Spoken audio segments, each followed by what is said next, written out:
V miestnej základnej škole Károja Dömeho sa 6. októbra pre žiakov tried 1-4 uskutočnil už tradičný športový deň pre získanie putovného pohára starostu obce. Október 6-án került sor a Döme Károly Magyar Tanítási Nyelvű Alapiskolában a hagyományos sportnapra, amely az alsó tagozatosok számára volt megrendezve Izsa község polgármesterének vándorserlegéért. Malých športovcov privítala riaditeľka školy Adriana Bošetti. Na športovom dni boli prítomní žiaci z obcí Búč, Moča, Modrany, Chotín a žiaci z komárňanskej školy Marianum. Následne František Mič oboznámil podmienky súťaží, ktorými boli skok do diaľky, beh na 40 metrov, hod kriketkou a beh na 300 metrov. V súťažiach si mohli zmerať sily zvlášť dievčatá a zvlášť chlapci. Malí športovci sa usilovali čo najviac síl vložiť do svojich výkonov, aby dosiahli čo najlepšie výsledky, pretože boli ocenení jednotlivo a tiež zvlášť aj družstvá. Az ifjú versenyzőket Bosetti Adrianna, az iskola igazgatónője köszöntötte, ahol jelen voltak a búcsi, mocsi, madari, hetényi és a komáromi Mariánum alapiskola diákjai. Ezután Mics Ferenc ismertette a versenyek részleteit, majd megkezdődtek a versenyszámok, ahol távolugrásban, 40 méteres síkfutásban, kriketlabdadobásban és 300 méteres síkfutásban mérhették össze a csapatok erejüket, külön a fiúk és külön a lányok.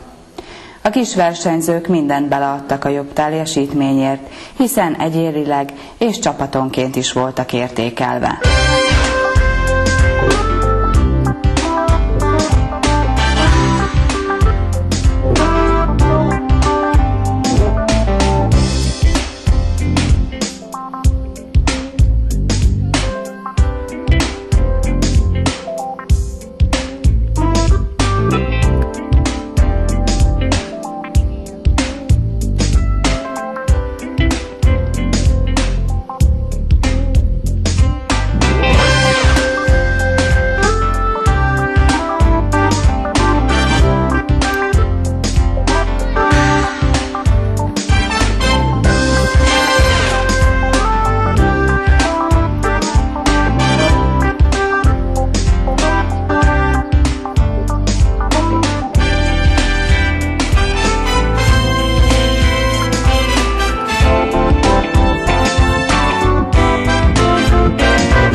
Najviac bodov získala miestna základná škola, pretože prvé miesta získali Veronika Pinkajová s behom na 40 metrov, Mark Molnár v skoku do diaľky a hodom kriketkou. Takto putovný pohár starostu obce naďalej zostáva v miestnej základnej škole. Ostatné družstvá za dosiahnuté výsledky dostali diplomy, ktoré im odovzdala riaditeľka školy. A legtöbb pontot az izsai csapat szerezte, ugyanis Pinke Veronika 40 méteres futásban, Molnár Márk távolugrásban és kriketlabdadobásban szerezték meg az első helyet, így a vándorserleg az izsai iskolában marad. A többi csapat tagjai eredményeikért oklevelet kaptak, melyet az igazgatónő adott át. Veronika, a vándorserleg első helyet, mármint a csapatot.